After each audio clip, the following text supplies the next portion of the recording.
So everything was going along just fine, and then suddenly, you've had that sort of experience in your life, I'm sure. Everything was going along just fine, and then suddenly something. So, examples. My computer was working fine yesterday, and now it won't boot. I don't know what happened. The car won't start. I thought our relationship was going fine, but my boyfriend, my girlfriend, my spouse left. We had been best friends forever and ever and ever, and then I've now been ghosted or betrayed or whatever. Personal experience for me. A week ago, my big toe on my left foot started hurting to the point where it interfered with my activities, and it started like on Friday or Saturday, and I couldn't do anything for 2 or 3 days, and it changed everything. And all of those are a tipping point. It goes along one way, and then something changes, and then it's different. You look at me, and when I was young, I had hair, and somewhere along the line there was a tipping point, and now I have a different look.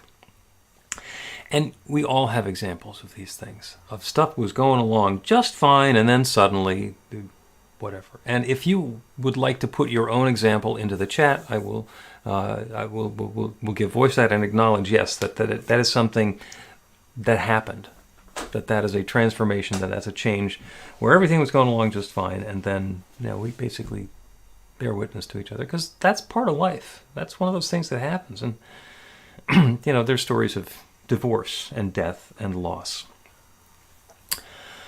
There are also stories of transformation. I was in despair, string of failures, and then suddenly a new job offer. Then suddenly I met this person. We heard a prayer work story about Max. Max is one of my favorite prayer work stories. He's now got a great new job opportunity at the company that he's wanted to work for and has been working for all of his adult life. He was miserable for a while because he was convinced that there was nobody in the world who wanted to be in a relationship with him. And it turns out that his now wife for a couple of years had been praying for him as well. And as soon as we started doing the prayer work, the transformation happened. I was in a state of despair. Nothing was going right. And then suddenly, there's that transformation. And that's a tipping point. Those are always a tipping point. Just yesterday, a tree on my property was about to fall on my neighbor's house. Yeah, pricey. Unhappy and pricey. I have a cute little oak tree next to my house. We're getting the arborist to come in and tell us what's going to be the best thing to do with the oak tree that's growing too close to the house. And I thought it was cute when it was a sapling. And I said, no, leave it there. The things you learn. There's a story, a simple story that details this pretty easily. It was originally written in the 1930s. And I'm going to read the original version, which has been changed a few times since then. A little railroad engine was employed about a station yard for such work as it was built for. How's that for old-sounding language? Pulling a few cars on and off the switches. One morning it was waiting for the next call when a long train of freight cars asked a large engine in the roundhouse to take it over the hill. I can't. That is too much of a pull for me, said the great engine built for hard work. Then the train asked another engine and another, only to hear excuses and be refused. In desperation, the train asked the little switch engine to draw it up the grade and down the other side. I think I can, puffed the little locomotive, and it put itself in front of the great heavy train. As it went on, the little engine kept bravely puffing, faster and faster. I think I can. I think I can. I think I can. Are you familiar with this story? It's a children's story. And pulling up the grade, going up the hill with an impossibly heavy load to carry, leaves room for doubt. There is room in our experience to say, what the heck am I doing here? What in the world am I up to here? I had a plan this weekend to clean the gutters. And I got myself a new extension ladder to go up on the roof and clean the gutters using a different technique because the arrangements around the house had changed and I couldn't use the gizmo that I'd used previously. And the gutters really needed to be cleaned. And I'm thinking about climbing up on the roof, which is not that big of a deal. And then I'm also thinking about all of the climbing gear that I have from the days that I spent as a rock climber that's sitting in the basement. And then I thought about the metaphysics, about just exactly how stupid I would feel sitting in the hospital in traction for 6 weeks if I left the climbing gear in the basement as I climbed up on the roof while preparing for a talk called Tipping Point. Come on. Come on. So it took some doing to rig all the climbing equipment, and the gutters are now clean, and Reverend Bill is back down on terra firma, and it all is going perfectly well. And there's the reminder in there, as we are engaging in an activity and we want to bring something new into experience, to be aware of the big picture. Everything was going along just fine, and then suddenly, or everything was going along and it was horrible and challenging and difficult, and then suddenly. And those tipping points are always available. That's the newness that's available to us. As the little engine neared the top of the grade, which had been so discouraged by the larger engines, it went more slowly. However, it kept saying, I think I can. I think I can. Reached the top, drawing on bravery, and then went down the grade, congratulating itself by saying, I thought I could, I thought I could. I knew I could. Having that faith, that determination, that ability to look conditions in the face and know the truth beyond them. I knew I could. I knew I could. When we get past that tipping point, there is the possibility for something completely different to be in our experience. And it doesn't say in the story what happens to the little engine afterwards. Maybe it goes back and continues working at the roundhouse and switching trains around and not thinking anything of it. Or maybe its position in life, its experience in the chain of events has changed. Different self-image, different understanding of the awareness of the power that's available. And we get to do that ourselves all the time. When we claim that truth and know that there is something new and possible for us, it changes something. It changes it a little bit in us, but it mostly changes it in consciousness, in the universe. Something that had never been possible before is now possible. And Troward said, principle is not bound by precedent. What happens next is not based necessarily on what's happened before. Everything that's happened before has led us up until this point. That's the path that we've been on. But that path does not necessarily continue in a straight line from where we have been until where we're headed. We are free to make a turn, to jump up, to jump down, to climb up onto the ladder, or not, and do whatever it is we're going to do with our next experience. This is a great story for today because the Earth is at a tipping point. And just a couple hours ago, we went through the transformation from summer to autumn. And that happens as the Earth being on the tilt that it's on. There's always an angle that the Earth is facing the sun. And the equinox is when the equator is directly facing the sun. And when you say it that way, it's really dry and sounds unimportant. But the experience that we have before the equinox and after the equinox are different. Before the equinox, it's summer. After the equinox, it's fall. And we know that the experience of those seasons is different for us, even those of us who live in Southern California, where it's not that big of a difference. And then there's another equinox, as it goes from being winter to being spring. And that feels completely different as well. If we've been enjoying the long days and the late evening light, there's a sense of loss. If we like pumpkin spiced anything,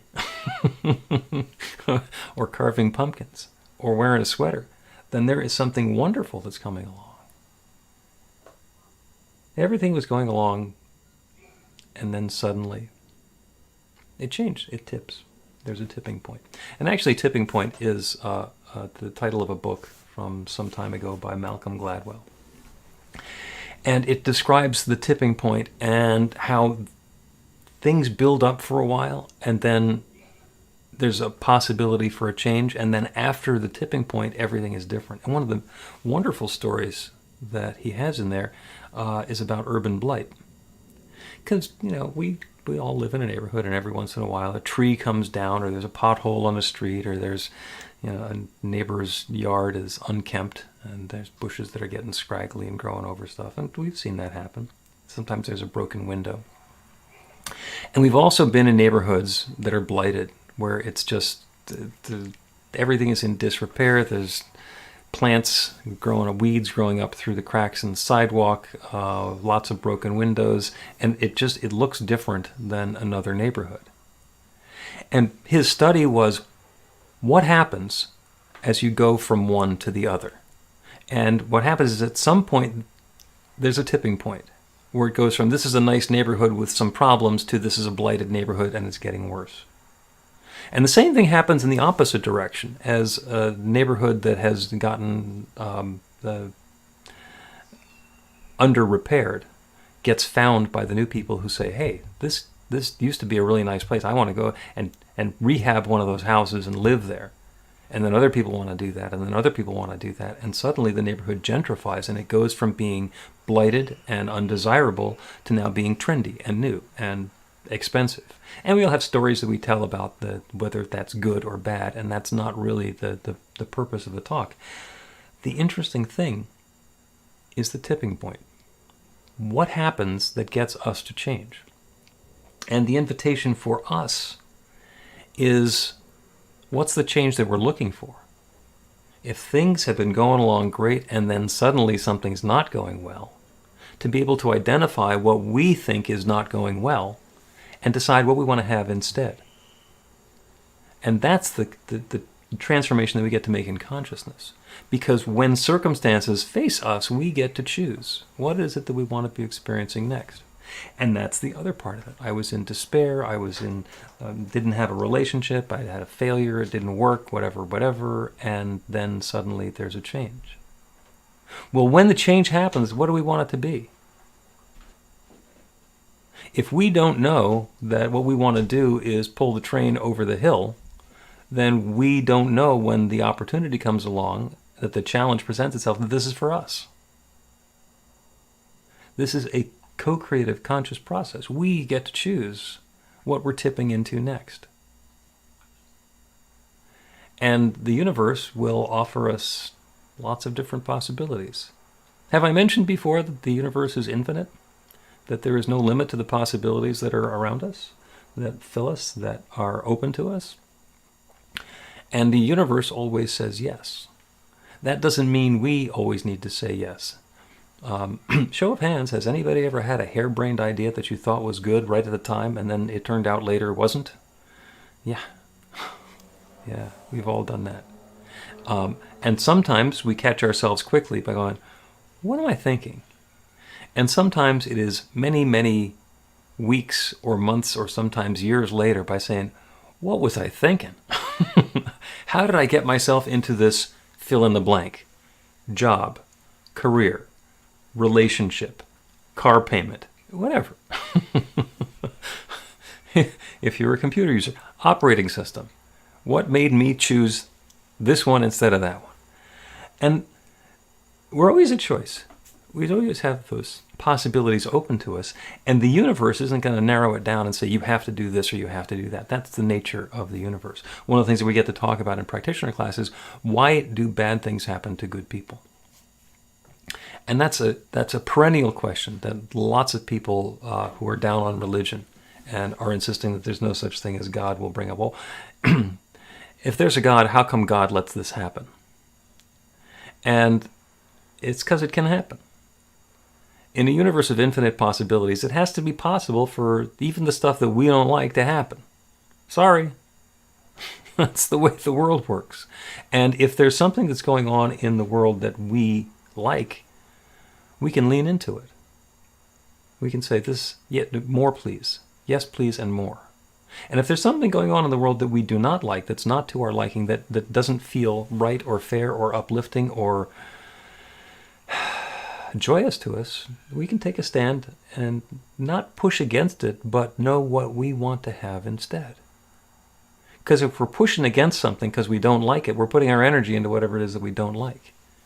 If, on the other hand, we allow ourselves to pivot, that leaves room for the tipping point. Okay, it's been going along this way, and I want something different. I think I can.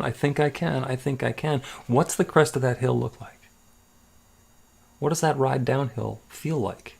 What is the experience that we are inviting in going to be for us? Because The universe only has one answer. And we say, things have been going along poorly. The universe says, yes.